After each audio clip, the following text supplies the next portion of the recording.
खबर अमेरिका से जुड़ी है, जहां अमेरिका ने भारत के लिए टैरिफ को घटा दिया है। ट्रंप ने टैरिफ घटाकर 25% से 18% कर दिया है।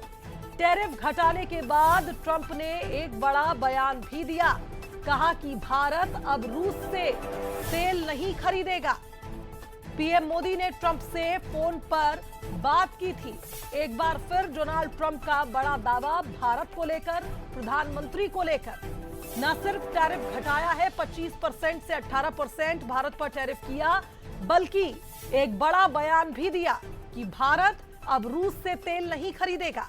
पीएम मोदी ने ट्रंप से फोन पर बात की है। तो बड़ी खबर आपको बता रहे हैं, एक बार फिर डोनाल्ड ट्रंप का बड़ा दावा। लेकिन इस बीच एक बड़ी खबर यह भी कि भारत पर जो टैरिफ इंपोज कर रखा था अमेरिका ने 25% का, उसे घटाकर 18% किया गया है। और इंडिया गेट की फोटो बकायदा पोस्ट करके एक मैसेज देने की कोशिश ट्रंप ने की है। न्यूज़ एट शरद द्विवेदी हमारे साथ जुड़ रहे हैं, उनका रुख कर लेते हैं। शरद जी, ईयू के साथ भारत का समझौता, और अब ट्रंप ने एक बार फिर दिखाया है कि मोदी उनके बेस्ट फ्रेंड है। इंडिया गेट की फोटो पोस्ट की, टैरिफ भी घटाया और दावा भी किया। अच्छी है शुरुआत। उम्मीद और की ज्यादा की थी कि शायद वो 10% या 15% तक आएंगे, लेकिन नॉट बैड।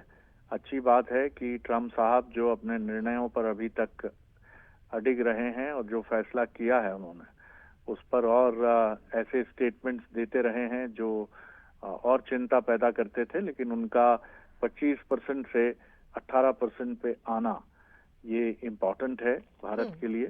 और उम्मीद की जानी चाहिए कि आगे इसमें और नरमी और रियायत वो बरत सकते हैं। और निश्चित तौर पर जिस तरह से भारत ने अपनी अर्थव्यवस्था की गति को रखा है, वो पूरी दुनिया के सामने चीन के एक विकल्प के तौर पर उभरा है कि आपको अब व्यापार करना है, आयात करना है, निर्यात करना है, तो भारत एक बेहतरीन जगह हो सकता है।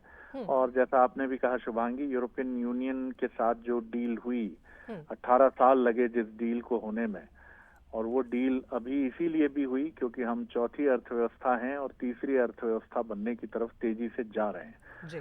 तो ये शक्ति को भारत की नमस्कार है, और यूरोपियन यूनियन का भी। और ट्रंप साहब ने भी ये समझ लिया है कि भारत एक ऐसा मुल्क है। और भारत की आप देखिए पूरी रणनीति अगर आप समझेंगे तो ट्रंप को लेकर, अमेरिका को लेकर भारत ने कभी भी कोई ऐसा बयान नहीं दिया जो भड़काऊ हो, उकसाऊ हो या कहीं है। और ये बहुत भारत की, मैं कहूंगा कि प्रधानमंत्री के नेतृत्व में जो हमारी डिप्लोमेसी की टीम है जी। ये उस टीम की बहुत बड़ी कामयाबी है कि आज हम इस प्लेटफॉर्म पर खड़े हैं कि जहां ट्रंप पीछे हटे हैं और भारत एडवांटेजियस पोजीशन पे है।